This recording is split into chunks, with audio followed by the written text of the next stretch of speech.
uma força da natureza. Regiane Ritter, muito obrigado por ter vindo, ter aceito esse convite depois de meses eu implorando para você vir para cá. Cosme Rimoli, obrigada por ter lembrado de mim, obrigada pelo convite. Fazia tempo que eu queria estar aqui, eu sabia que eu estaria aqui um dia. Regiane, estamos em 1980, 80 e poucos, aí nós tínhamos o direito de entrar no vestiário, até um exagero, a gente entrava no vestiário, jogadores tomando banho, jogadores nus. Eu presenciei uma cena, um jogador do Corinthians, um jogador importante do Corinthians, viu você entrando, mulher, só tinha você de mulher, você entra para o vestiário para entrevistar os jogadores, eles todos colocando a toalha, esse jogador abriu a toalha e se mostrou para você. Você pegou o microfone e foi para cima dele como se nada tivesse acontecido. Desde aquele dia eu falei, não é possível. O quanto foi difícil abrir as portas para as mulheres no futebol? Foi bastante difícil. E a petulância do jogador, que a gente se lembra bem, a petulância do jogador deu em nada para ele. Porque, em primeiro lugar, eu não estava vendo nada que eu nunca tivesse visto.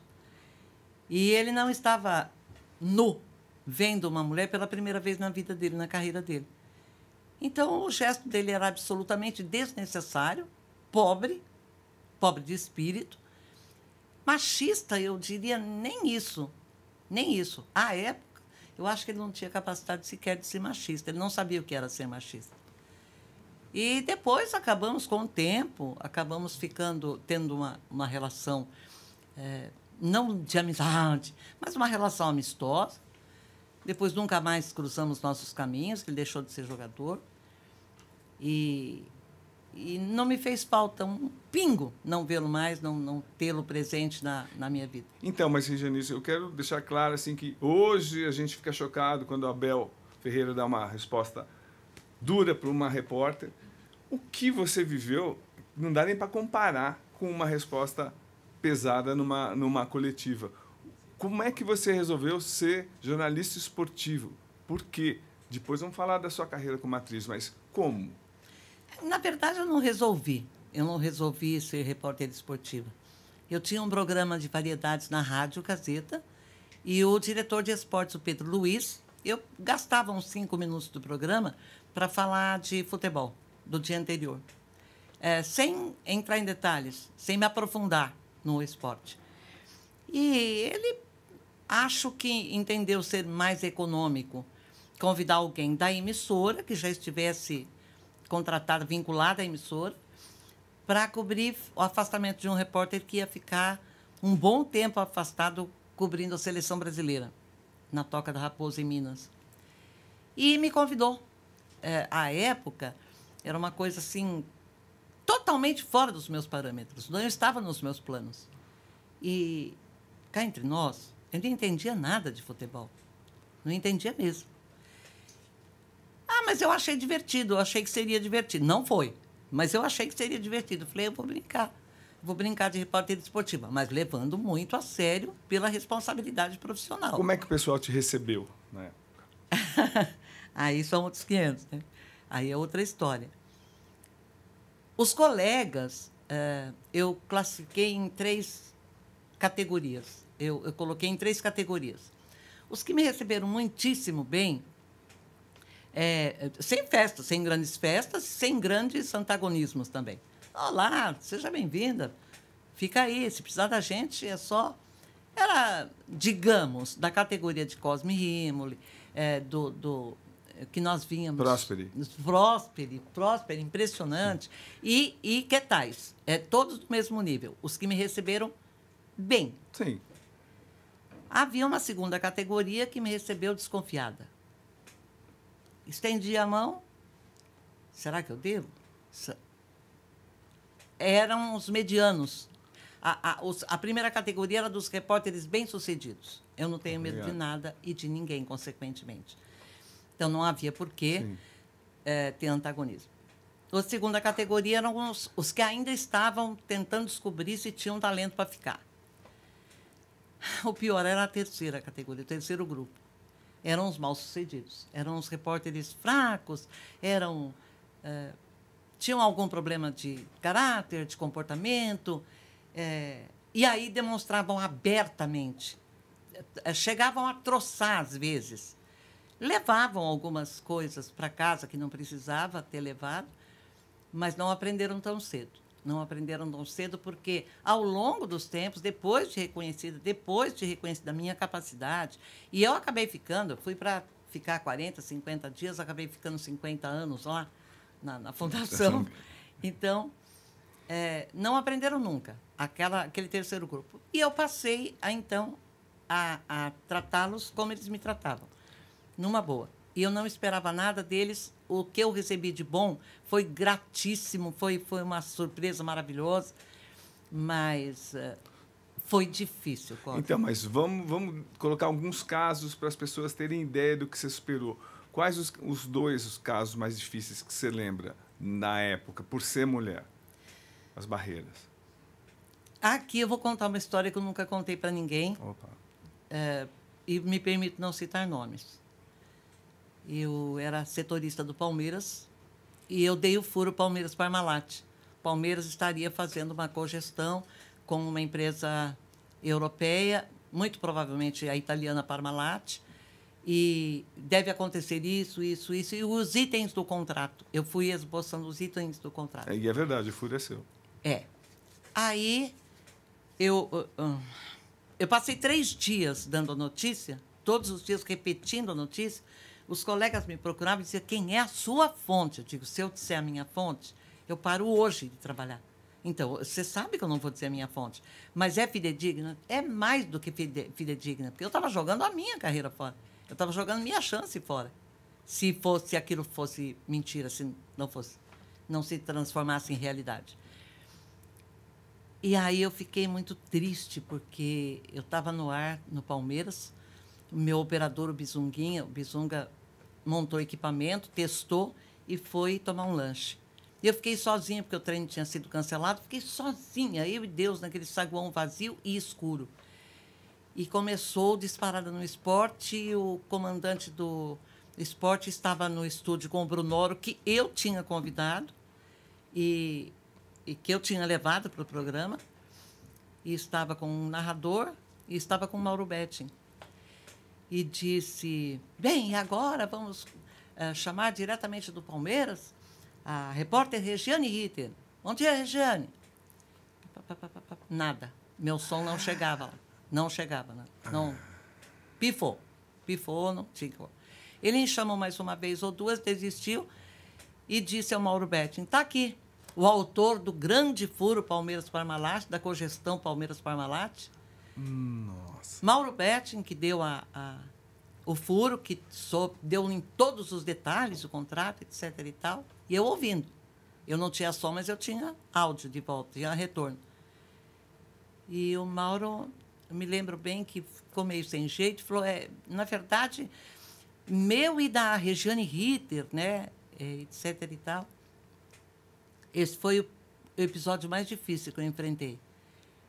Era pelo fato de eu ser mulher e ter dado um furo que ele achava que só o homem poderia dar? Ou eu nasci com defeito humano, então? Ninguém me deu uma lista do que eu podia e do que eu não podia fazer. Eu fiquei extremamente feliz. Era o primeiro grande furo que eu dava. Trazia pequenas notícias que outros não tinham. Mas grande furo era aquele, porque o Palmeiras e a Parmalat anteciparam em 15 dias o anúncio da cogestão do contrato, exatamente por isso, por ter vazado. Por ter vazado e por eu ter tornado público aquilo. Então, eu me lembro como se fosse hoje, o homem do Palmeiras, que era o Carlos Faquino Nunes, se não me engano, disse, esse anúncio era daqui 15 dias, mas uma xereta de uma repórter... Verdade. Lembra disso? Se lembro, lógico que eu lembro. Se eu lembro. Fez vazar essa notícia, eu não sei de onde que ela tirou, e patati, patatá. Hoje eu posso dizer quem me deu. Hoje eu estou liberada para dizer quem me deu o furo. Foi a Abigail Costa. Foi a Abigail? Ela trabalhava, então, na Globo. E ela chegou para mim e disse, você quer um furo do ano? Ninguém tem e ninguém terá tão cedo. Quer o furo do ano? Eu falei, por que você não dá? Ela falou, porque eu estou brigando lá. estou saindo de lá, estou muito magoada. Falei, você vai fazer uma coisa da qual você pode se arrepender. Ainda tentei. Ela falou, não, eu vou te dar. E ela foi falando e disse, você não vai escrever? Eu falei, não, a memória é fotográfica, é de elefante. Vamos lá. E foi ela que me deu o furo. Então, quer dizer, houve uma aliança entre vocês, mulheres, Entre que duas invadiram mulheres. o nosso campo. Exatamente. Invadiu o vosso campo e trabalhar igual vocês. Então, mas ou tentar, pelo menos. Agora, eu conhecendo a Regiane bem, já passeamos de gôndola em Veneza, até por conta disso. É verdade.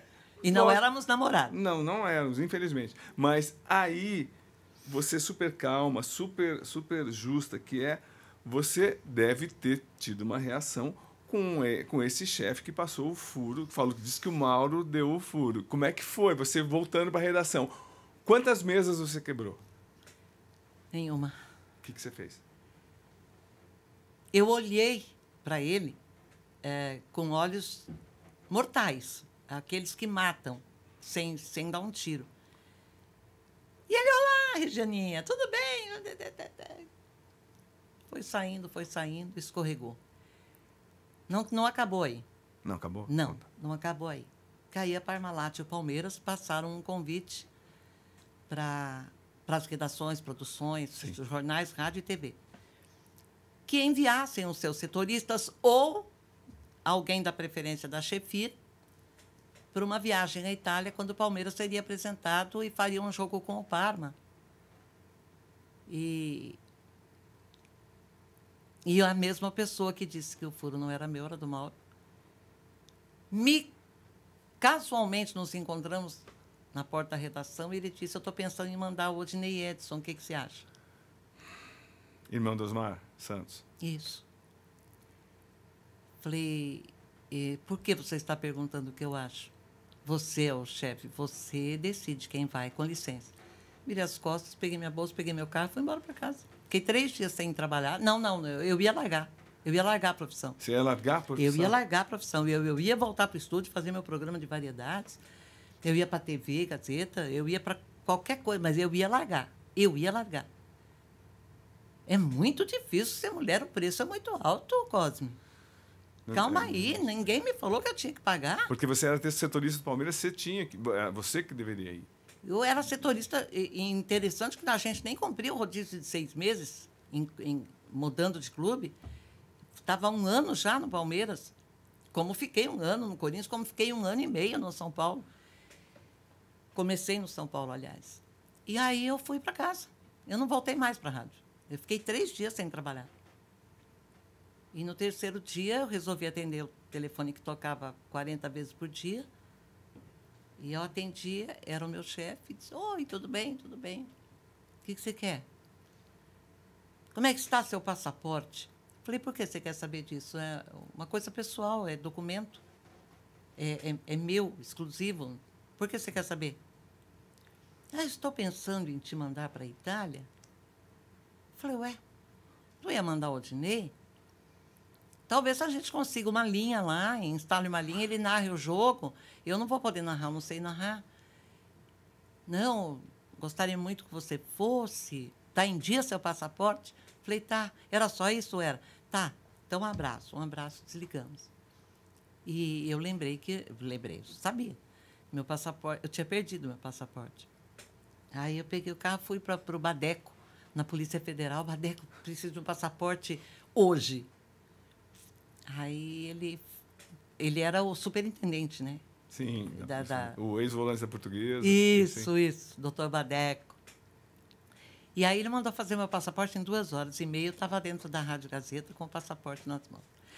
Mas, então, por exemplo, se você era escalado para ir para a Itália, como foi nessa, em 500 viagens, não era porque você era homem ou eu era mulher. Você ia. Era natural, era implícito. O homem não precisava provar nada para ninguém. Verdade. Desde que fosse o baitíssimo profissional que você é. Não, o brilhante repórter que você é. Quantas Copas você fez? 8, as 8 últimas. Mas não sou eu que estou entrevistando. Não, Imagina se ele é pouco bom. Não. Então, já no meu caso, não. No meu caso, se eu fosse escalado, eu tinha que provar. Não, então. Eu tinha que brigar. Eu tinha que desafiar o chefe, eu tinha que ficar 3 dias sem trabalhar. E você chorou quantas vezes, você acha?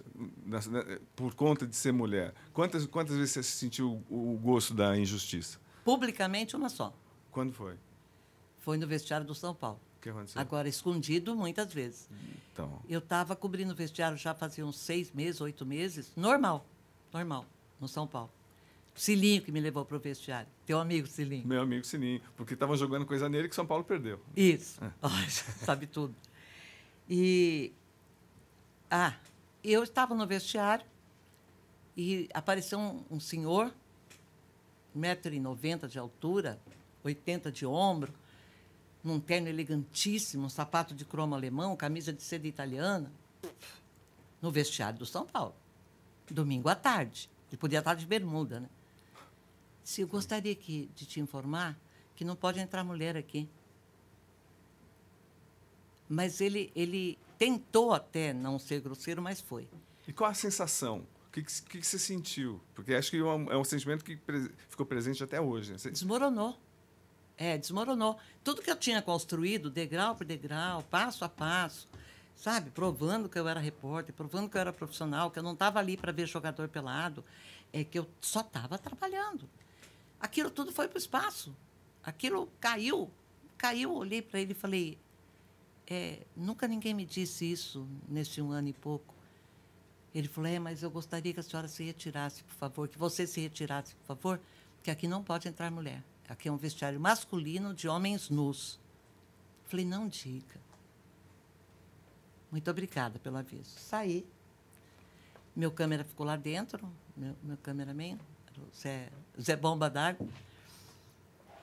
Eu nem pensei em avisar o Zé. Eu saí, parei no saguão, lembrei do Zé e lembrei que nós estávamos na mesma viatura. Aí passou o Carlos Caboclo, que era gerente de marketing do São Paulo, pai do Rogério Caboclo, presidente ex-presidente da CBF. Parou e falou assim, ao trabalho, o que estamos fazendo aqui no saguão? E ele rápido, né? Muito simpático. Eu falei, não, eu fui expulsa do vestiário. Eu fui tocada do seu vestiário. Aí já contei a raiva da pessoa errada. Aí ele falou, que isso? Você está ficando maluca? Me dá a mão, vamos entrar naquele vestiário. Falei, nem me dá a mão, porque não é um hábito meu, nem me dá a mão, nem eu vou entrar naquele vestiário. Ele viu a determinação que eu estava, ele falou, você espera aqui, você não sai daqui, por favor, não saia daqui. Entrou para o vestiário e voltou em 2 minutos com o Carlos Miguel Aidar, que era o presidente do São Paulo. E o presidente do São Paulo falou para mim, Regiane, eu respeito sua vontade, você não vai trabalhar, você não precisa fazer nada, fica tranquila. Mas você vai entrar e me mostrar quem é o indivíduo. Eu preciso saber quem é esse salafrário. Eu falei, com prazer. Você vai dar uma bronca nele? Ele falou, vou. Falei, então eu vou entrar. Nunca tive tanto prazer em apontar uma pessoa. Não é meu hábito também. Aí nós entramos, eu mostrei. Ele falou, nossa, era um conselheiro do São Paulo. Dos mais arrogantes, dos mais... Acho que era Nelson Campos Dias, qualquer coisa. Eu nem lembro o nome do indivíduo. Nem vale lembrar, não vale. A gente apaga. Aí o Carlos Miguel Aidar foi lá, pequenininho, o cara grandão. O Carlos Miguel Aidar tocou a mão na cara dele, falou, o dedo no rosto dele, falou. Ai, se arrependimento matasse. Eu não queria manter dentro daquele vestiário, nunca mais. Porque o homem veio para mim. Ele ficou de 12 a 15 minutos andando atrás de mim dentro do vestiário, pedindo desculpas. Falando, por gentileza, me perdoe. Falei, não. Quem perdoa é Deus, longe de mim. Não posso te perdoar. Não. Você não vai fugir, que eu tenho uma boa fonte. Ele resolveu te dar 3 vinhos. Eu quero essa resposta que foi espetacular. Por favor. Ele pediu 1 milhão de desculpas 50 vezes, não adiantou. Foi nesse dia que eu chorei em público. Eu chorei. O Oscar, o xerifão, sim, chegou, pôs a mão no meu ombro e falou, eu soube que houve um problema sério aqui com você. Não fica assim, não. Aí. Não, grita comigo, me xinga, me põe para fora. Qualquer coisa, eu não choro. Mas não vem me agradar. Não vem me agradar, porque eu tô toda ferida. Eu estava arrasada. Aí eu abri a boca no mundo. E ele falou, vira para cá, vira para cá. Me protegeu para que outros não vissem. Sabe? Foi uma cena assim, quanto mais ele me agradava, mais eu chorava. Aí voltou, o cidadão voltou, os caras já não estavam mais.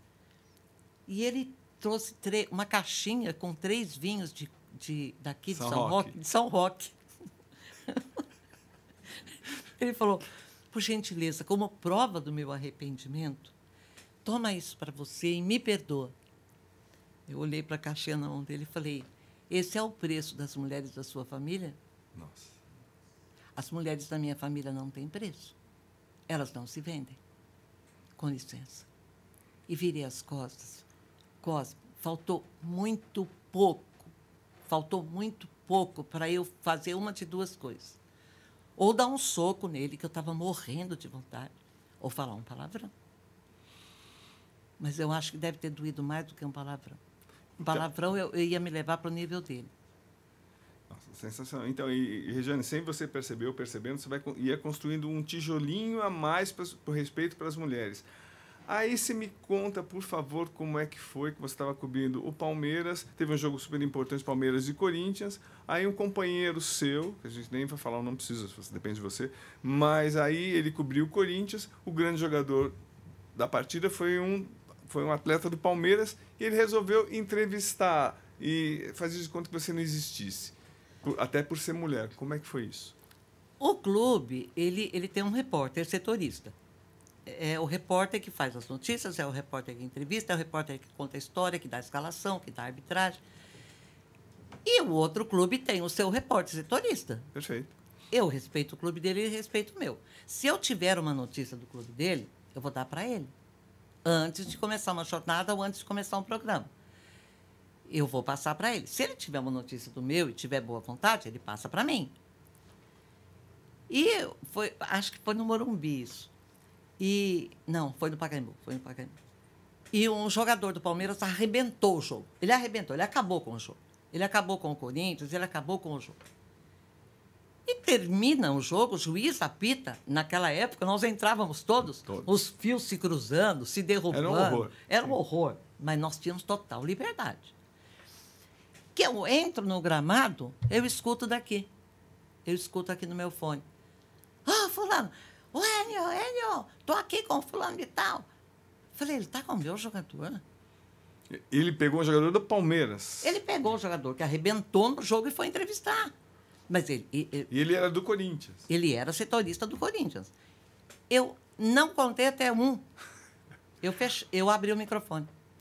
Abrindo o meu microfone, fecho o dele, não abre o meu. E ninguém fala. Então fica aquele silêncio, aquele vazio. Eles têm que retomar o comando lá de cima, da cabine. O narrador tem que retomar o comando. Aí, quando eu fechei, que eu não deixava ele falar, e ele tentando, claro, eu fui na direção dele. Juro por Deus, eu fui com aquele microfone, com aquela lâmina daquele tamanho. Não, explica como é o microfone, como era. O microfone é grande, pesado, é enorme, e ele tem uma lâmina desse tamanho escrito Gazeta em amarelo e vermelho, bem grande. Aquela lâmina, Cosme, se aquela lâmina, Deus me livre e guarde, se usar aquele microfone como arma, você racha uma cabeça. Você abre uma cabeça. E aí que você falou o quê? Eu falei para ele, a próxima vez que você fizer isso, você está vendo essa lâmina aqui? Vai ser a minha resposta, porque com você não tem jeito. De homem para homem, não dá, porque eu sou mulher, você é homem. Então, eu vou te dar com essa lâmina aqui, com esse microfone aqui. E ele ficou desarvorado. Ele era pequenininho, ele era um... Pode falar um palavrão, não? Ele era um pentelho. Ele era muito chato, gente. Ele era a mala do ano em todos os lugares que ele era a mala do ano. Mas ele passou a te respeitar. Ele não só passou a me respeitar, como ele passou a me temer também. Porque ele deve ter visto nos meus olhos que eu não estava brincando. E eu não estava brincando, Cosme. Sim. Eu não estava brincando. Conheço você como profissional. Incrível. Todas as coisas que você constrói, vem um ladrão e rouba, assalta a casa de um trabalhador, leva o carro, leva a televisão, leva uma criança do trabalhador. Você tem vontade de fazer com o cara? Era o que estava acontecendo comigo. Eu estava construindo a minha vida profissional a duríssimas penas. Eu tomava chuva, eu tomava sol. Nas eliminatórias, todo mundo chegava às 9 horas da manhã, eu chegava às 8. Todo mundo ia embora às 6 da tarde, eu ficava até às 7. Meu cameraman, o meu operador da rádio e o motorista me odiavam. Amistosamente, eles me odiavam. Sim. Porque todo mundo ia embora às 6 e eu ficava até às 7. No final das eliminatórias, 84 dias na Granja Comari, o Mauro Betting disse para mim: todos os jornais de São Paulo deveriam te dar um cachê. Eu falei, espera um pouquinho. Todos os jornais de São Paulo tinham seus repórteres lá na Granja Comari, Mauro. E todos bons. Ele falou, não, você era a única que ficava até 7, 8 horas da noite. E você sempre trazia uma novidadezinha que as redações estavam com os rádios ligados, com rádio escuta, né? O rádio escuta é pago para isso, para ouvir todas as rádios e ter as notícias. Então, eu fazia aquilo para compensar o fato de eu ser mulher, para equilibrar um pouco na balança, porque é muito difícil ser mulher. Primeiro, não te dão credibilidade. Depois te dão um pouco de credibilidade e te cobram o fato de você estar dentro de um vestiário. Aqui não pode entrar. O conselheiro do São Paulo, eu falei para ele. Falei, desculpe perguntar, depois que ele fez toda aquela parafernália. Desculpe perguntar, você veio fazer o quê no vestiário do São Paulo? Porque eu vim trabalhar. Você veio fazer o quê? Você veio ver jogador pelado? Falei, eu acho que você veio fazer isso aqui. Ele falou, eu sou conselheiro do São Paulo. Falei, eu não sabia que tinha reunião do conselho hoje no vestiário depois do jogo. Então, eu estou sendo injusta com você. Vai ter reunião do conselho? Sabe, aquelas coisas que você tem que brigar.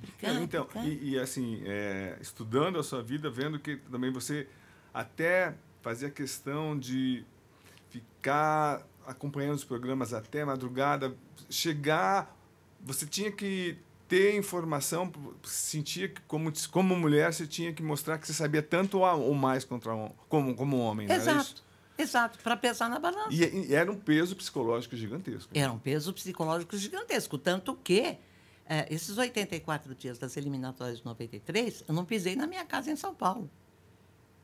Um ou outro repórter tinha uma folga, voava para São Paulo, vinha ver os filhos, abraçar a mulher, a mãe. Eu não vinha para cá. Eu fiquei 84 dias lá. Eu me lembro o dia que o Careca, no primeiro jogo das eliminatórias, o Careca, o Silvio Valente, da produção, me avisou. Ele falou, não desembarque em São Paulo. Eu ia desembarcar em São Paulo para ir dar um abraço na minha mãe. Não desembarque em São Paulo, que vai ter novidade amanhã, 10 horas da manhã, na CBF, na sede da CBF. Vai para o Rio. Eu fui embora para o Rio. No dia seguinte, eles comunicaram um pedido de saída do Careca. E a convocação do Luiz Henrique, não? Acho que foi. Acho que foi do Luiz Henrique. Não lembro bem. Não lembro. Então, mas o peso foi tão grande que você precisou dos 32 dias para se recuperar também, né? Mentalmente. Porque você não tinha apoio de nada e essa pressão de ser mulher teve um custo. 1991, eu realizei um sonho que era um sonho só meu. Ninguém sabia que eu sonhava isso. Eu queria estar em jornal, televisão e rádio, na mídia escrita, falada e televisada, ao mesmo tempo, trabalhando como repórter esportiva e especializada em futebol. Não ia fazer motonáutica, nem Fórmula 1. Fui entrevistar o Ayrton Senna uma vez, porque era o Ayrton Senna.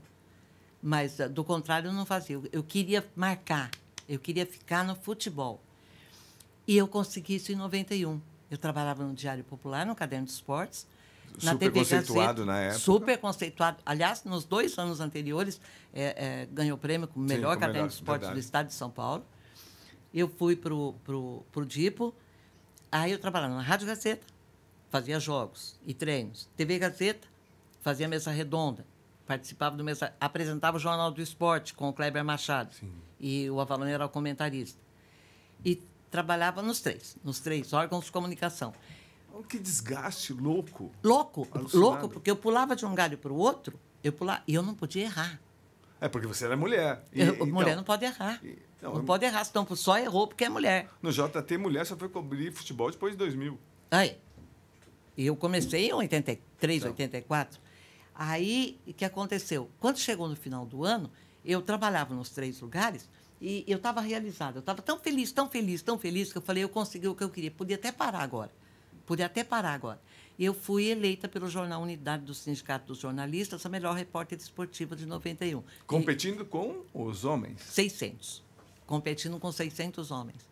Até teve um episódio que eu já te contei. Não lembro qual é mesmo. De um colega de imprensa. É? Ele trabalhava na mesma empresa que eu. Ele trabalhava na Gazeta Esportiva, eu trabalhava na rádio e na TV Gazeta. E ele falou, nossa, na sala de imprensa do Corinthians, só nós dois. Você ganhou como melhor repórter esportiva de 91. Falei, você vê, alguém se enganou, né? Votaram em mim. Ele falou, você está minimizando por quê? Está dando uma de gostosa por quê? Você ganhou como melhor repórter esportiva feminina, só tem você. Você concorreu com quem? Você ganhou de quem? Aí? Eu falei, garoto, eu ganhei da sua genitora. Da sua mãe. Não é? Porque é o seguinte, eu ganhei de 600 homens, não teve categoria feminina. Não teve, nunca teve. Não é agora que iria ter. Ele inventou aquilo. Ele deduziu. Queria minimizar. Ele deduziu.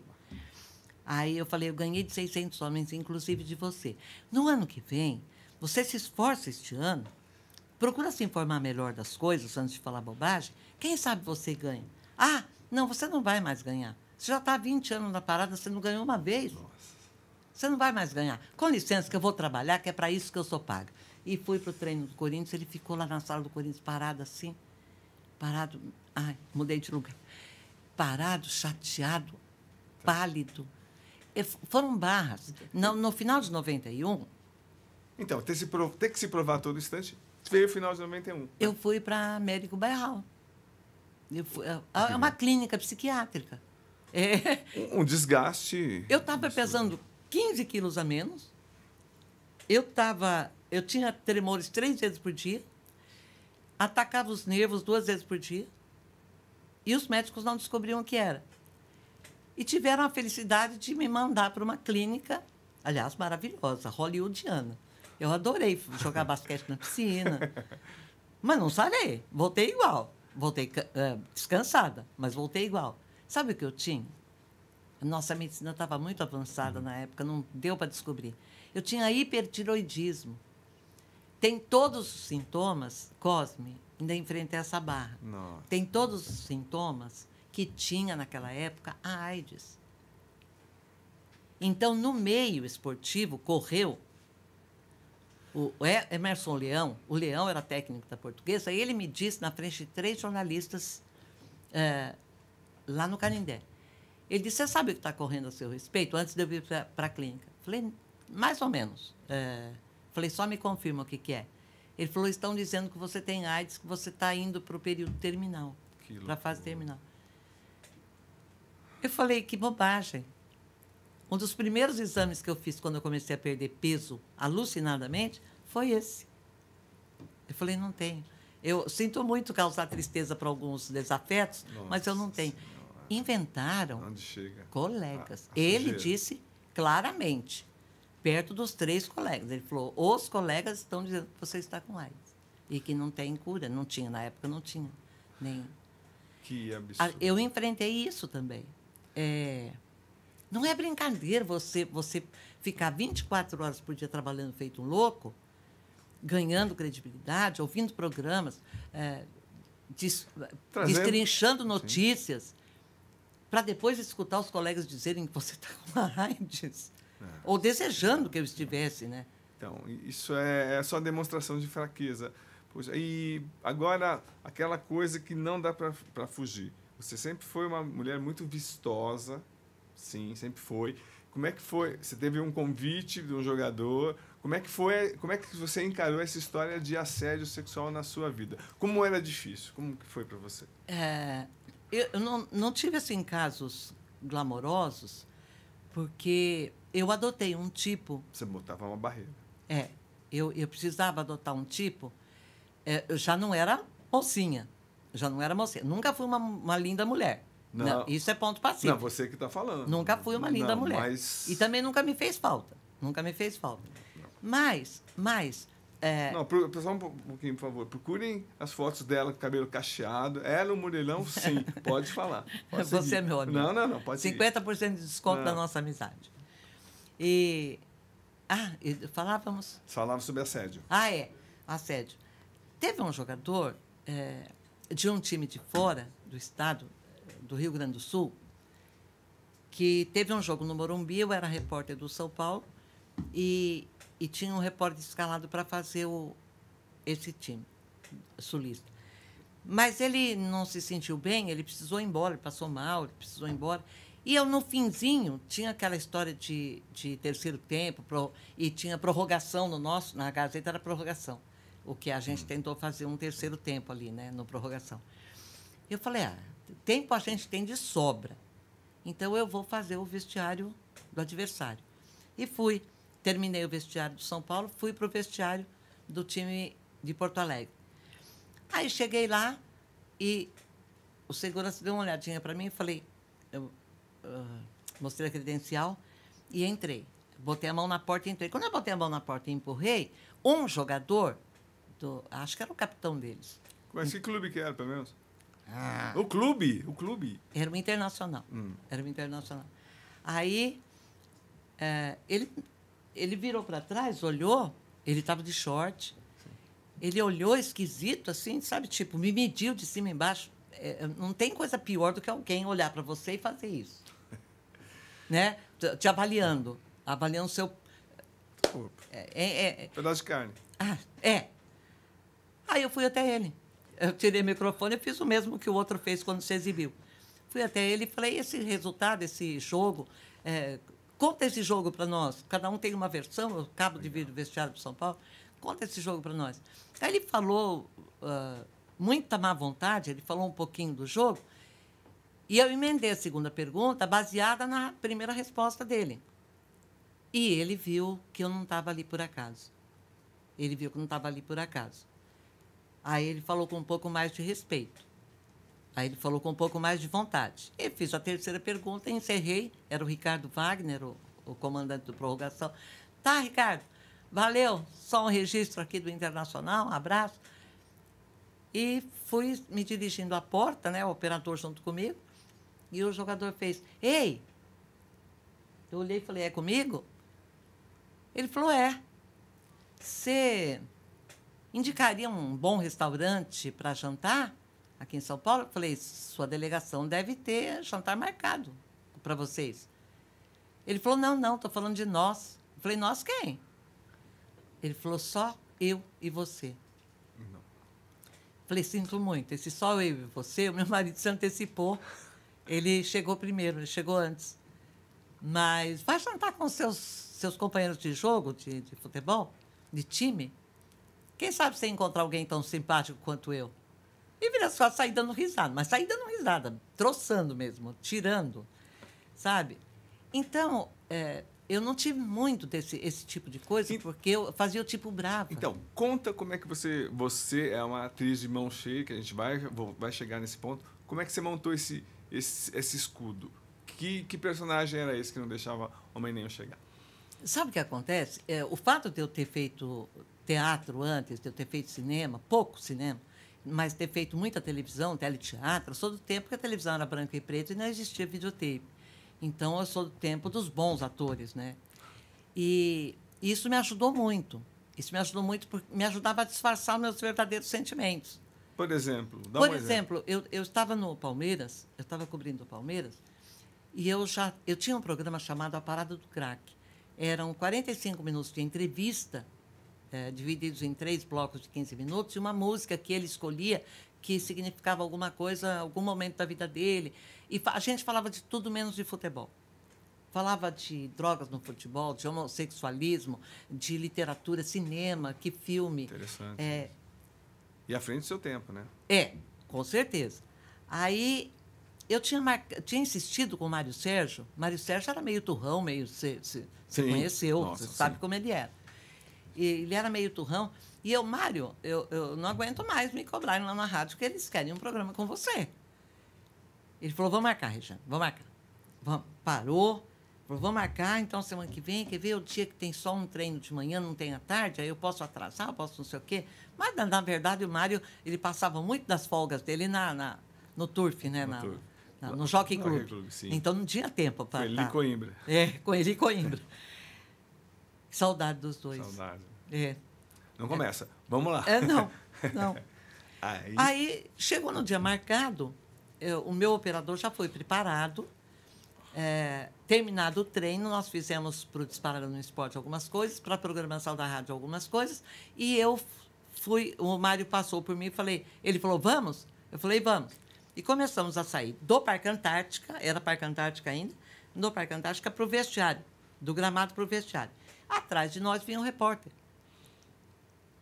da Gazeta, meu colega, trabalhava comigo. sim. Atrás, Mário! Mário! Fingiu que não ouviu, andando para frente. E andava meio rápido, baixinho, e eu duro para acompanhar. Sim. Mário! Aí o Mário olhou para trás e falou, o que é, rapaz? Estou ocupado. Ele olhou para a cara do Mário, uma cara assim de gozador, uma cara de quem entendeu o assunto, falou assim, não tem importância não, próxima encarnação vou nascer mulher e você repórter, quero ver você fazer isso comigo. Você sentiu o quê? O Mário voltou. Eu senti uma cacetada na cabeça. A minha vontade já era voltar e dar um soco nele. Claro que eu nunca fiz isso, nunca cheguei a isso, eu só passei vontade. Seu colega, hein? Meu colega. O Mário voltou. Eu vi a determinação nos olhos do Mário. Eu falei, ele vai bater no cara. Vai dar um melê aqui, eu não quero estar perto. Aí parei aqui e falei, Mário, pus a mão assim, não queria tocar nele, entendeu? Mário, você não podia tocar nos caras. Se não parecia. E os caras não podiam tocar em você. Não parecia o que o cara deduziu. O Mário virou para ele e falou assim, se cuida, cara. Se cuida que eu te pego na curva. Você respeita, tá? Você não respeita a sua colega de trabalho, sua profissional, repórter. Você não respeita a sua colega de trabalho, respeite a mim, tá? Porque se você não respeitá-la, você está desrespeitando a mim. O rapaz, o repórter, meio gordinho, meio fofinho, virou para trás, se andou para trás um pouco de ré. Eu achei engraçado, quase que eu dei risada. Ele tremia, cara. O Mário, você sabe essa história do Mário. O Mário era conhecido como o rei do gatilho. Rei do gatilho, sim. Não pode brincar com os outros assim. Então, mas olhando a cena, que desrespeito absurdo a você, né? O desrespeito foi todo para mim. Não foi para o Mário. Porque para o Mário... A postura dele foi sensacional. Eu desci as escadas, eu não sei como, que minhas pernas pareciam gelatina. Porque eu antevi uma briga feia ali. Ia dar uma briga feia ali. Aí eu desci, ele falou, vamos tomar um café, Jane. Ele falou, toma um café, toma uma água. Falei, desculpa aí, Mário. Desculpa aí, porque isso aí para mim é quase normal já. Ele falou, não pode ser normal. Ele falou, não deixa ser normal. Eu falei, não deixo. O que eu puder fazer, o que eu pude fazer até agora, para me impor, eu fiz. Só que chega a hora que extrapola, aquele cara extrapolou. Então, sabe, o preço é alto. O preço foi muito alto. As mulheres que fazem futebol hoje, que fazem esporte hoje, que só o homem fazia, elas não fazem ideia do que era. Então, eu queria abrir um capítulo especial para uma pessoa que a gente conheceu, que infelizmente já se foi, mulher, e acompanhei, assim, de perto, tudo que ela sofreu. Eu queria que você falasse sobre a Fernanda Factory. O que ela sofreu? O que essa pessoa sofreu, como sendo mulher no jornalismo esportivo? A Fernandinha era parecia uma boneca de porcelana. O tamanhinho dela, pequenininha, linda, cabelos maravilhosos, a pele translúcida. E aquela simpatia, aquele sorriso. Ela tinha um sorriso aberto, um sorriso bonito. As pessoas estavam se degladiando, as pessoas estavam se matando, ela estava sorrindo. E como o futebol tratou ela? Muito mal. Como? Explica, por favor. Muito mal. Quem era a Fernanda e o que aconteceu? E ela era repórter. Ela fez faculdade, ela se formou. Ela trabalhou em jornal, ela trabalhou em TV, ela trabalhou em rádio. E ela decidiu fazer alguma coisa diferente, que é o que as mulheres de hoje não fazem. As mulheres do esporte hoje não fazem nada diferente. E ela fazia um programa que contava fofocas, que antecipava. Deu um monte de notícia antecipando. Só que eu posso te garantir que ela nunca mexeu com o caráter de ninguém. Ela nunca denegriu ninguém. Ela nunca falou mal de ninguém. Ela nunca inventou nada de ninguém. E ela começou a sofrer represálias. Que tipo? Ah, perseguição. Porque ela trabalhou na Gazeta, e você conhece bem. Perseguição. Diz que ela saía com os jogadores, que ela saía com treinadores, que ela saía com o diretor, que ela saía... Só faltaram falar que ela saía com o mordomo do time, com o cara do cafezinho do time. E ela era uma pessoa muito sensível. E ela era tão sensível, ela era tão doce. Uma vez ela falou para mim, eu vou parar. Eu falei, não para. E quantos anos? É o que eles querem. E com quantos anos ela falou em parar? Ela não tinha 30 e poucos, né? Ah, eu acho que até menos. E falavam muito mal dela. E os colegas verdade. Falavam muito mal dela. É verdade. E, consequentemente, alguns jogadores começaram a aderir, porque virou um rolo compressor, uma bola de neve. E a Fernandinha se matou. Ela se suicidou. Não tem... Não sei como dizer. Eu não sei como dizer. A dor é tão grande. Um mês e pouco antes dela fazer isso, nós conversamos por telefone. Falei, você some, Fernanda? Ela falou, ah, não, Alexandre, estou meio devagar. Ela era filha de um jogador de futebol mexicano, né? Mexicano, sim, jogou no Palmeiras. Ela tinha obsessão pelo pai dela e pela mãe. Ela adorava os dois. Ela tinha paixão, um amor. Sabe aquele amor que todo filho deve ter pelos pais? Ela tinha. E eu acho que isso é algum crime. Eu acho que isso é algum crime. Aí, o pai dela já estava idoso e morreu. E passou um pouco tempo, ela ficou cuidando da mãe. Ela que cuidava do pai e da mãe. Aí ela ficou cuidando da mãe. A irmã dela morou um tempo na Itália, a única irmã que ela tinha morou um tempo na Itália, mas já estava no Brasil quando ela cometeu o ato. E ela ficou cuidando da mãe, a mãe morreu também. E aí ela, acho que perdeu a vontade de viver, porque ela parou a profissão... Que ela mais amava. Que ela mais amava na vida dela. Ela tinha paixão pelo jornalismo.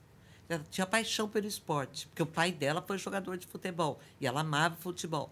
Tudo deu errado na vida dessa moça. Se ela tivesse nascido homem, qual seria a vida dela?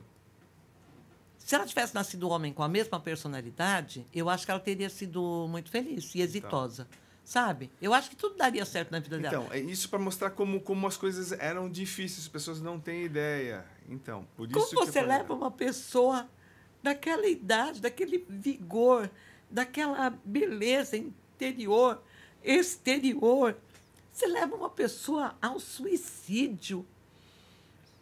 Será que as pessoas que à época falavam dela, que criaram um monte de coisa contra ela, virou uma bola de neve? Parecia um inferno de Dante. Aquilo não parava. O que aquelas pessoas sentiram quando ela se matou? Eu imagino que as pessoas sentiram prazer. Se tiver um mínimo de consciência, não é possível. Eu não posso entender de outra forma. Eu não posso achar que ficaram com remorso, com arrependimento, porque eles fizeram tudo para que ela se desgostasse da vida, para que ela se desesperasse na vida. Ela ficou arrasada. Ela perdeu o pai, e em seguida ela perdeu a mãe. Ela tinha parado o trabalho que ela mais amava na vida dela. Ela resolveu se matar. Então, hoje... Ainda bem que isso já tem uma proteção. As mulheres, por isso que eu digo, graças a vocês que passaram por coisas inimagináveis. Né? Você criou um personagem e o seu gênio já é forte, você enfrentou a Fernandinha. Não tinha a Fernandinha, não. Ela era muito delicada. Ela sucumbiu. Eu verdadeiramente, eu gostaria de ser como ela. Delicada, simpática, agradável, sabe? Sorriso franco, aberto, sorriso fácil. Eu gostaria... Aí, e depois, quando aconteceu, eu falei, eu não gostaria de ser como ela. Não, porque o mundo do futebol, na época, iria massacrar. Você tem que pôr a armadura que eu coloquei. Eu coloquei uma armadura. Falei, não, eu vou vencer. Eu quero fazer isso. Eu não queria, não fui procurar. Eu não fui bater em porta pedir emprego. Agora, o Sérgio Felipe dos Santos, o superintendente da TV, da Fundação Casper Libero, ele sempre me deu muita força. E quando você tem, por exemplo, uma pessoa que tem... ele tem uma inteligência raríssima. É muito difícil você conversar com ele e não se sentir feliz, porque é gostoso você conversar com gente inteligente e aprender aquilo que você não pôde. E, enfim, ele me deu muita força, ele, a mulher dele, a Cristina, me deram muita força. Eu acho que 2 ou 3, 4 amigos desse tempo, desse tipo, me ajudaram a segurar a barra. Porque, então, você está tocando na Fundação Gazeta. Por coincidência ou não, outra mulher muito forte veio aqui, a Mariana Godoy. E aí ela teve coragem de dizer, falar uma coisa que eu nunca falei, e falou claramente que o quanto ela sofreu quando ela trabalhou lá. Nossa. Foi coincidência, enfim. Mas você acompanhou e eu sei que você até se defendeu. O que aconteceu? Como que era o tipo de assédio para as pessoas, para as mulheres que começavam, as estagiárias, principalmente? Olha... infelizmente, nesse lugar, com uma certa pessoa. Olha, Cosme, eu diria que não é uma regra. Sim. Não é uma regra, porque eu estou há 44 anos na Fundação. Eu passei praticamente a minha vida lá dentro, a minha vida adulta, dentro da Fundação. Nunca sofri nenhum tipo de assédio, nunca tive problemas com a direção, com pessoas que ocupam cargos diretivos, mas existe sempre uma pessoa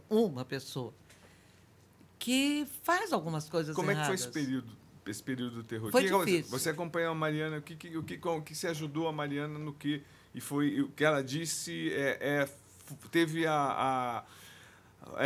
teve a frequência que foi menos, foi mais, porque aqui ela contou, mas eu notei que ela se segurou. Não, ela chorava muito no ela banheiro. Ela se conteve aqui quando ela veio, ela foi muito além do que ela tinha ido até então. Ela nunca contou isso para ninguém. A primeira pessoa a saber fui eu. O que ela sentiu? O que ela sofria lá? Assédio. Como? Que tipo? Assédio sexual. Tipo, abertamente, sai comigo? Olha, vou te dar um exemplo. Eu vou te dar um exemplo. Para uma outra pessoa, ele disse, você vai para o Rio e fica comigo lá no campeonato de vôlei, no Mundial de Vôlei? Ou quando eu voltar, vou te punir. E ela não foi. Para uma outra pessoa. Ela não foi. Quando ela voltou, ela foi suspensa por 3 dias. Não sei o que foi alegado para ela ser suspensa, mas ela foi suspensa. Eu acho que se não fosse a interferência sempre muito inteligente e dura do superintendente, do Sérgio Felipe dos Santos, isso teria acabado muito mal. Teria acabado muito mal. Porque, a bem da verdade, eu considero... Eu, depois de todos os episódios e como terminou, eu considero essa pessoa doente. Então, só para pontuar, era um chefe que tinha poder e as estagiárias que chegavam, ele assediava. Ele assediava fortemente. Se fosse hoje, o que aconteceria com ele, você acha? Com os tempos modernos? Eu acho que ele seria demitido por justa causa no primeiro episódio. Mas acho que a atitude que foi tomada à época pela Fundação, pelo responsável pela Fundação, que é o Sérgio Felipe, eu acho que foi uma atitude humanitária, inteligente, pode até ter doído nele, mas ele foi a fundo, instaurou uma sindicância, tomou todas as atitudes necessárias a se tomar nesses casos, sem estardalhaço e sem prejuízo da pessoa em questão, sem prejuízos imensos. Porque os prejuízos ele se causou. Os prejuízos que ele teve, que foi perder o emprego, ele se causou. E para Mariana Godoy, que é uma figura muito forte, ele conseguiu prejudicar psicologicamente. Ela demorou anos para poder expor, porque ela tinha 16 para 17 anos. Olha a loucura que é. Olha, tanto que ela não seguiu a carreira do esporte, do jornalismo esportivo. Então, ela estava na nossa equipe fazendo jornalismo esportivo, que era o que ela queria, era o que ela escolheu. Tanto que ela não seguiu. Depois ela foi ser âncora na Globo, de jornal, mas só fazia geral.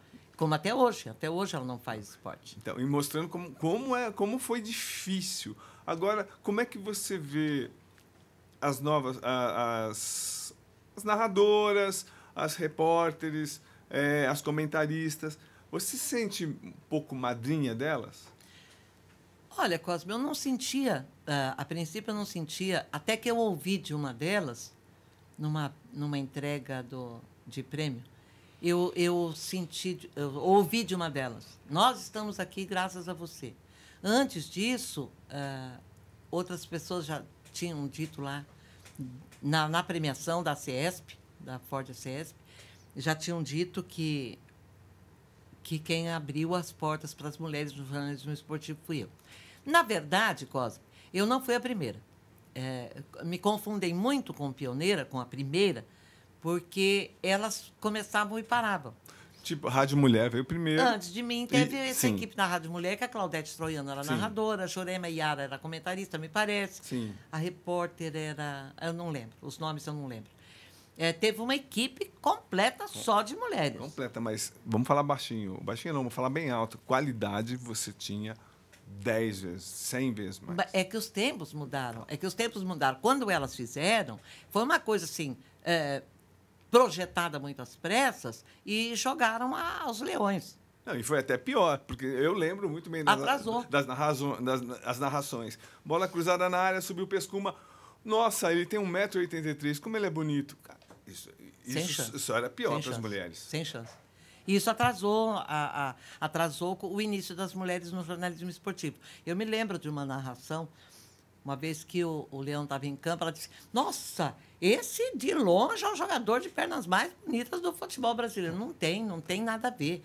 Ou você faz entretenimento ou você faz futebol. Aliás, por falar em entretenimento, nós temos tido um entretenimento de quinta qualidade. Eu imagino o Ronald Golias, Chico Anísio, Jô Soares, Costinha, no túmulo, se remexendo e querendo tacar fogo nesses ex-jogadores que se acham engraçados, que contam uma piada que não tem a menor graça, não faz o menor sentido, e se matam de rir. Eles dão gargalhadas homéricas que ferem os ouvidos da gente. Entretenimento. Então, entretenimento, Cosme? Não, é que dá audiência. Aí a gente acha ruim que os jogadores não param para falar. Então, isso é uma tristeza. Mas não vamos perder... Vamos pegar... Agora, vamos voltar para a origem da Regiane Ritter. Como é que é o seu nome?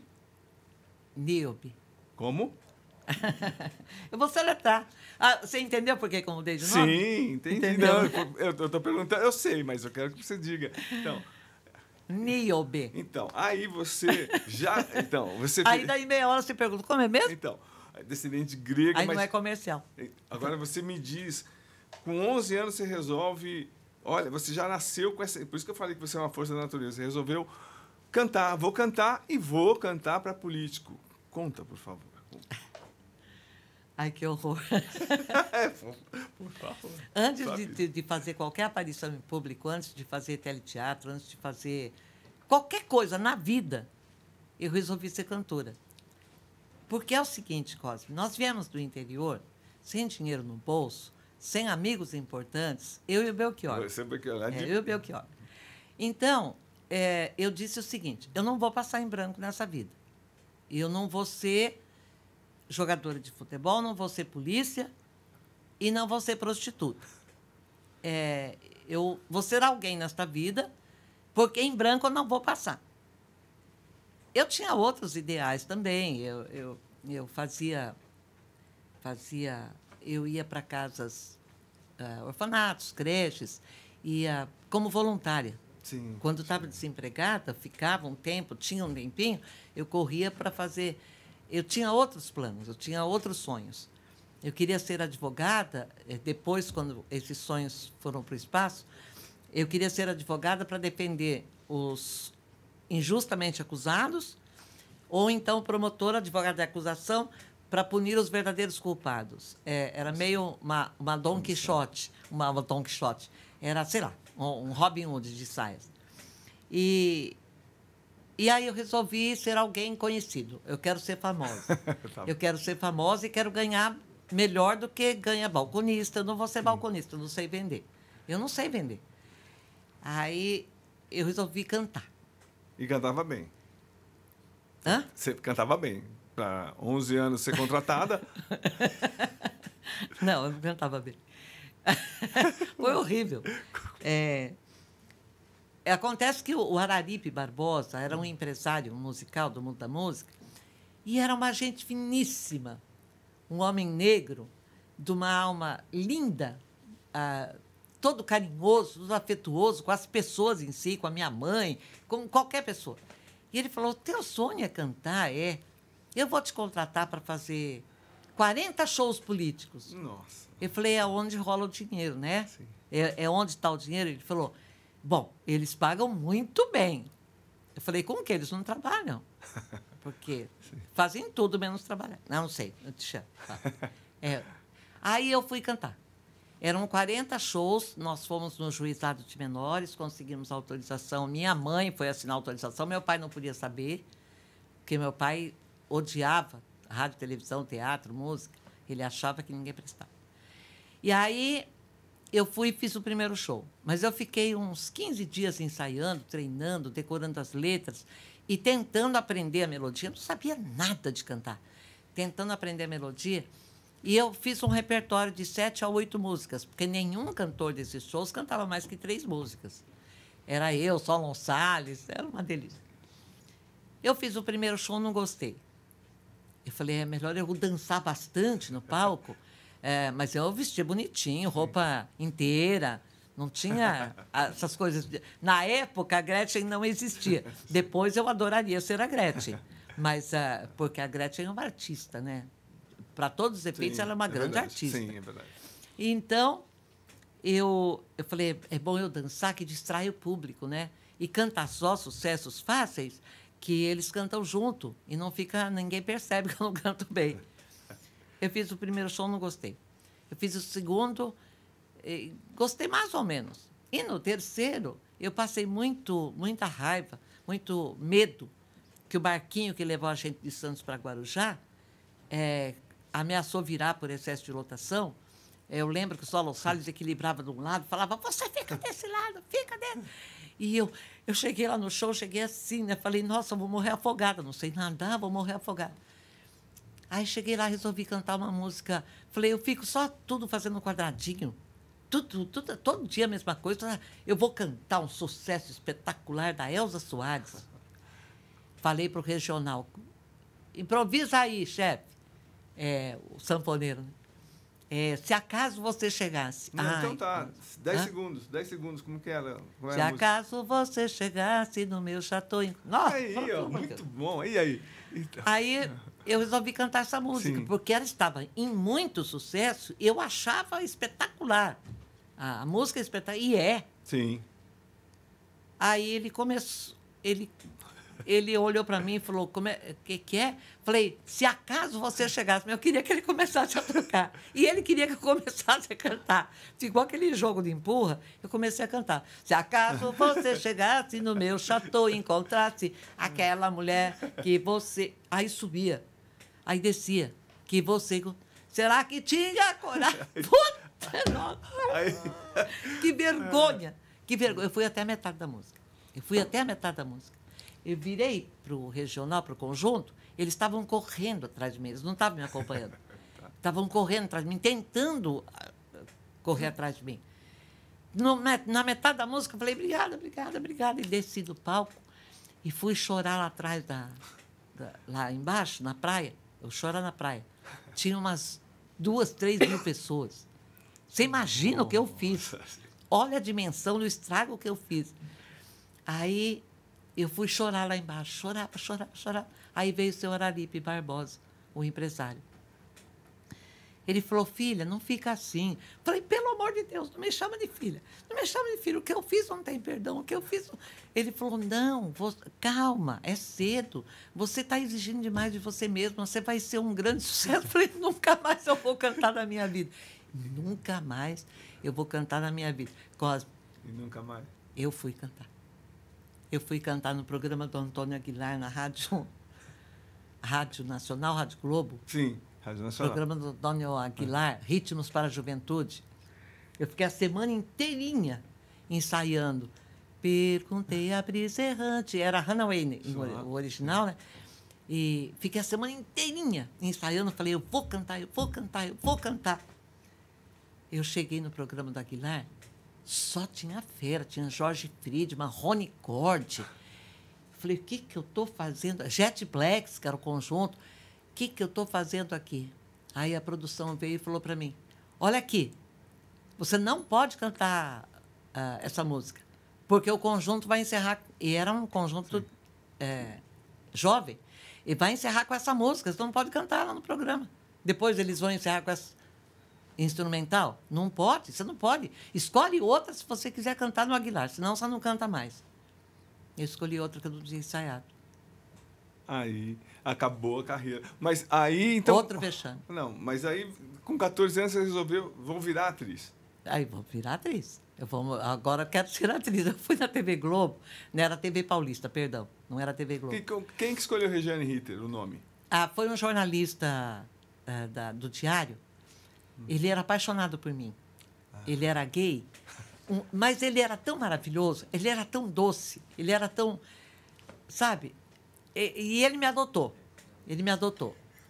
Aí ele gostava do meu trabalho. Ele falou, Nilbe, não dá, ninguém guarda esse nome, não é comercial, ninguém guarda. Daí meia hora todo mundo perguntando, como é seu nome? Como é seu nome? Aí, hoje tem Glenda, tem né, bastante. Aí eu fui na TV Paulista pedir uma chance. E tinha um senhor lá, já era um senhor, um grande ator brasileiro. Ele dirigia um programa, Os Brotos... Como é que era? Não lembro. Os Brotos... Não, isso era Sérgio Alvão. Não lembro o nome do programa. Eu fui bater na porta da sala dele, na TV Paulista, e pedi uma chance de fazer um teste para atriz, que eu queria trabalhar no programa dele, que era só adolescente, tipo Malhação. Aí ele falou para mim, fica em pé. Eu fiquei. Ele falou, levanta a saia. Como assim? Levanta até onde? Como assim? Eu falei, não. Levantar a saia, não. Eu falei, eu vim pedir um teste de atriz. Que isso? Ele falou, eu preciso ver suas pernas. Eu falei, não, você não precisa ver minhas pernas. Aliás, o senhor não precisa ver minhas pernas. O senhor não precisa ver nada meu. Nem a minha cara, nem o meu rosto.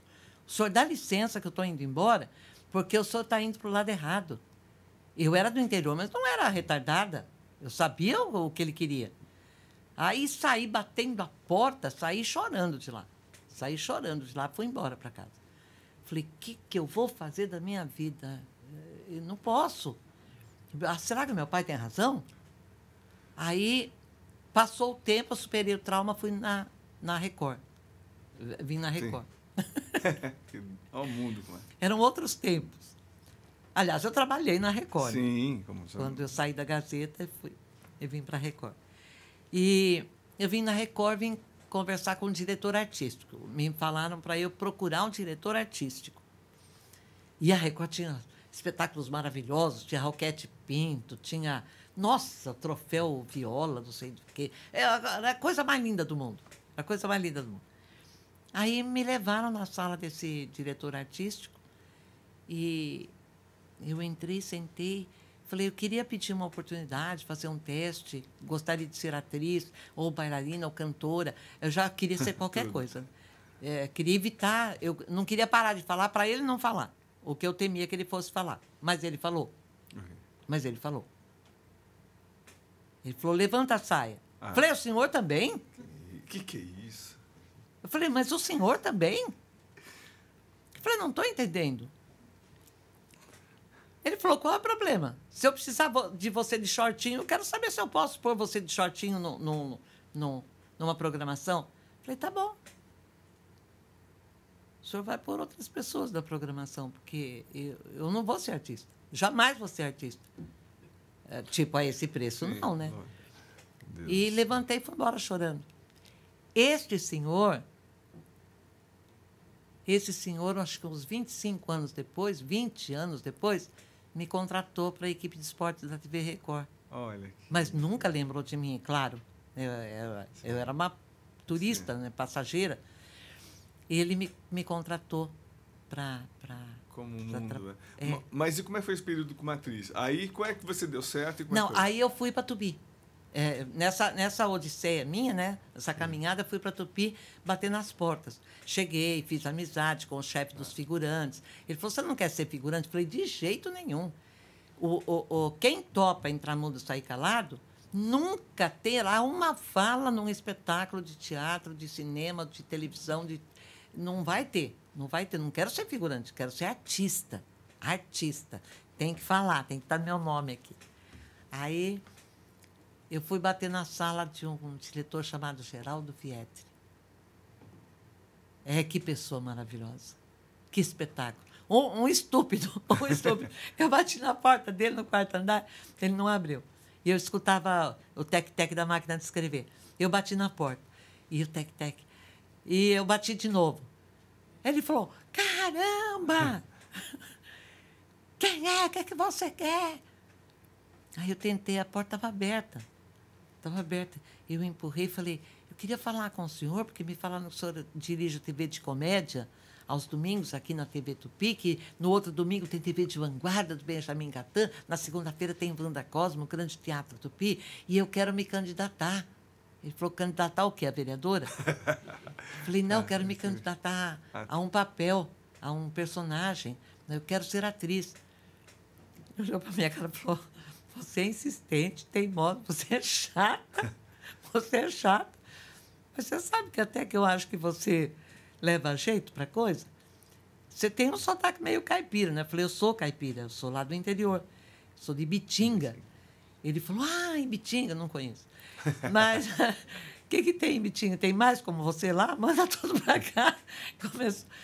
Aí ele me deu um papel, naquele dia. Ele falou, você passa no outro prédio, onde fica o Décio. Você conhece o Décio? Eu falei, conheço.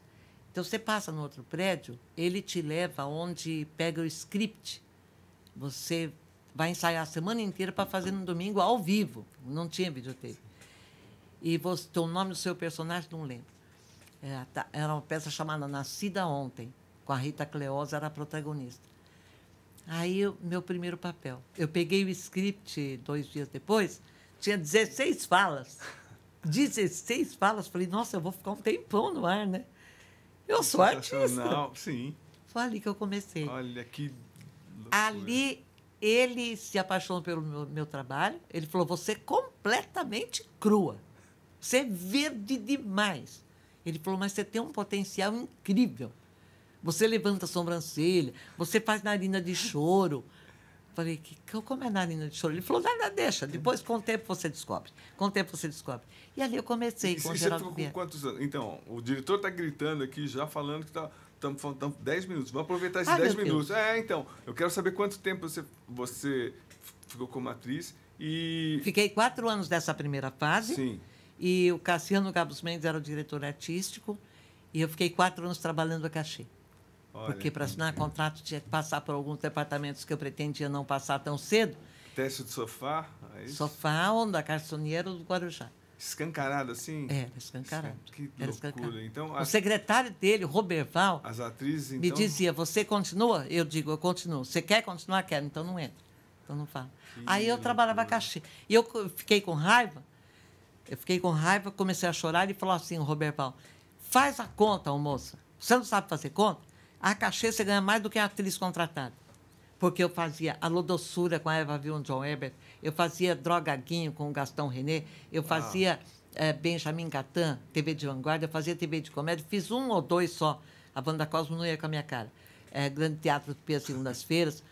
Mas eu fiquei fazendo tudo naquela televisão. Então, eu ganhava mais do que uma atriz do meu nível, né? Nível médio-baixo.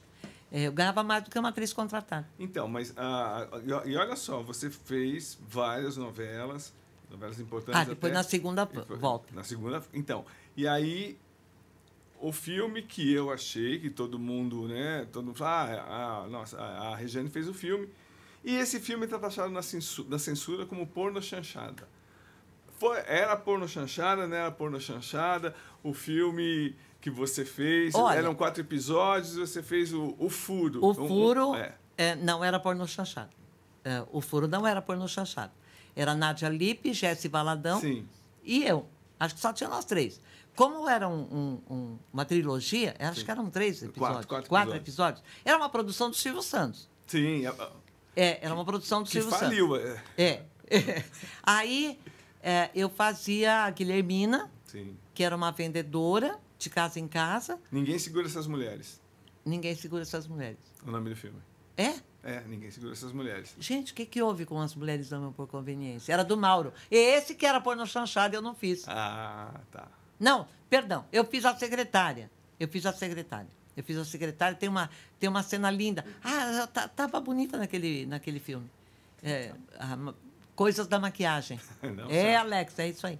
Então, foram 2 filmes. As Mulheres Amam por Conveniência e Ninguém Segura Essas Mulheres. E eu vou vender uma meia para a Nádia Lippe. E ela fala, né, que a meia tá rasgada. Eu sou vendedora de meias, eu faço ela mudar. E o marido dela chega de noite, um amigo, né, que mora com ela, que é o Jesse Valadão. Como era linda a Nádia Lippe, né? Cadê ela? Sumiu.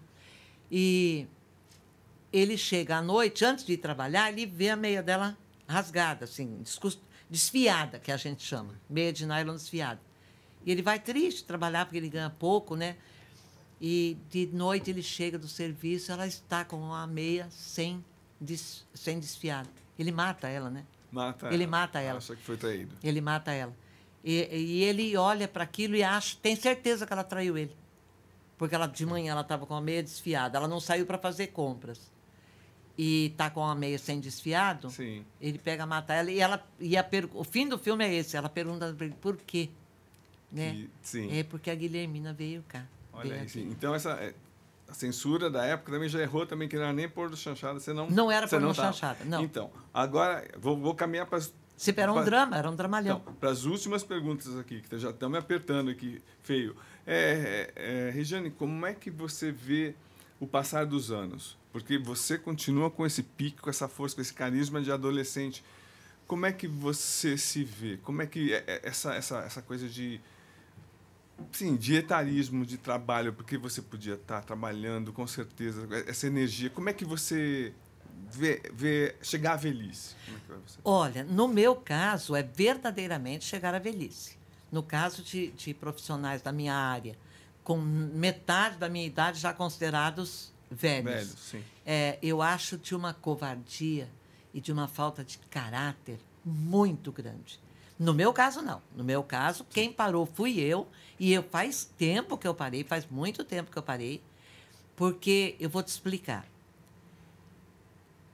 A velhice chegando, Nat King Cole canta uma música que define bem o que é chegar à velhice. Ninguém me ama, ninguém me quer, ninguém me chama de meu amor. É mais ou menos isso. Ele define bem. A velhice chega ao corpo, chega aos ossos, chega aos músculos. Ele não atrofia a mente. A velhice não atrofia a mente. Só quem tem a infelicidade de ter um mal de Parkinson, ter um Alzheimer, são apropriados da idade, mas às vezes começam com 40 anos. Né? Mas chegar à velhice é você não entender o que está acontecendo. A princípio, você não entende o que está acontecendo. Por que eu quero correr e minhas pernas não correm? Por que elas não obedecem? Por que ela está de cócoras e eu quero ficar de cócoras e não consigo? Se eu ficar de cócoras, eu não levanto mais. Então, é um desacordo entre a mente, o coração e o corpo. É um desacordo muito grande. Você tem que ter muita paciência. Você tem que ter saúde mental para suportar, para buscar o equilíbrio. Esse negócio de viver em médico, de viver em hospital, de fazer coisas... Você passa 60 anos da sua vida sem fazer cirurgia. Com 70 anos, você vai para uma mesa de cirurgia, você pergunta para o médico, quais são as minhas chances, doutor, de sobrevivência? Mínimas. E se não operar? Óbito. Você fica assim meio... Deveria ser diferente um pouquinho, né? Mas sabe-se Deus, né? Porque que é assim. E, Regiane, como é que seria a Regiane hoje com as portas abertas? Você tem ideia o que você fez? Como a sua influência pesou e até abriu espaço para essas meninas que estão trabalhando, essas mulheres que estão trabalhando hoje? Hoje eu tenho. Hoje eu tenho uma ideia de como foi importante. Todo o meu trabalho foi importante. Toda a minha briga, toda a minha bateção de porta, toda a minha... Seus choros? Meus choros, meus sorrisos, minhas lágrimas, as broncas, sabe? Tudo valeu a pena. Tudo valeu a pena. Porque na época, Cosme, você chegava numa redação, tinha 5 mulheres no trabalho interno, na produção, na redação, na coisa, e você ia para o externo, ia para a rua, era só homem. Você só via homem trabalhando. Que coisa é? Que, se uma mulher pode dirigir uma nação, se uma mulher pode pilotar um avião com 300, 400, 500 passageiros, pode dirigir uma nação de 120 milhões de habitantes, sei lá de quantos milhões, 200 milhões de habitantes. Não pode ser repórter esportiva? Ela não pode ser engenheira? Ela é responsável pela subida de um edifício? Quantos caíram? Quantos projetistas, quantos engenheiros eram homens? Então, sabe, eu acho que o mundo é muito desigual. O mundo é muito covarde. Ele é muito covarde. Ele não é covarde, o mundo, porque ele não tem o poder da covardia. É o ser humano que tem o poder da covardia. O poder da injustiça, o poder da justiça que não é aplicado. Então, e você vê, você imaginou que sofre o negro, que sofre o gay, o que sofre... essa coisa chamada preconceito. Tem 2 coisas que eu não suporto. O quê? Preconceito e preto. Que absurdo! Que absurdo. As pessoas têm coragem de bater no peito e falar, eu não tenho preconceito. Como não tem? Todo mundo tem preconceito. Quase todo mundo. Raríssimas são as exceções das pessoas não preconceituosas. E contra a mulher o negócio é feio. Você vê que os homens matam as mulheres e as mulheres não matam os homens. É raríssimo você ficar sabendo que um homem largou uma mulher, ela matou ele. Não é meu, não é de mais ninguém. Mas os homens se julgam proprietários do mundo e da verdade e da justiça e do país e do Estado e da cidade. Alguma coisa vai mudar? Não vai mudar. Não vai mudar. Não se iluda que não vai mudar. Você conseguiu mudar um pouco. Agora, o Casper Libero, o espírito do Casper Libero, quando falou para você não desistir, ele estava muito certo. É verdade. Ele falou ou não falou? É verdade. Falou. E eu já andei por aqueles corredores em dias terríveis, em dias funestos, em dias pavorosos, desesperada, sabe? Desorganizada, desnorteada, arrasada. E uma voz me dizendo, calma, para e pensa. Toma um café, toma uma água. Olha para uma criança, sabe, a primeira coisa, olha para uma criança, não desista. Em síntese, essa voz não existia só dentro da minha cabeça, não era só dentro da minha cabeça. E eu, então, comecei a falar, olha, não vou desistir, tá? Se vocês querem que eu desista, vocês estão muito errados, porque o Casper falou para eu não desistir. Que? Está ficando louca? Já? Mas é cedo para você estar ficando louca. Não, o Casper Libero, ele me pega de vez em quando aí nos corredores e fala, não desiste. E ele era um pioneiro, um desbravador, né?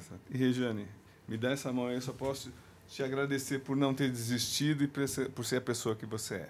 Muito obrigado por ter vindo aqui. E se eu disser que o obrigado é meu? Obrigado por você não ter desistido de mim também. Por você não ter esquecido de mim também. De jeito nenhum. Porque a grande maioria esquece. E é normal. Não é criticável, não é condenável, não é... Obrigada. Foi maravilhoso estar aqui com você e com essa equipe toda.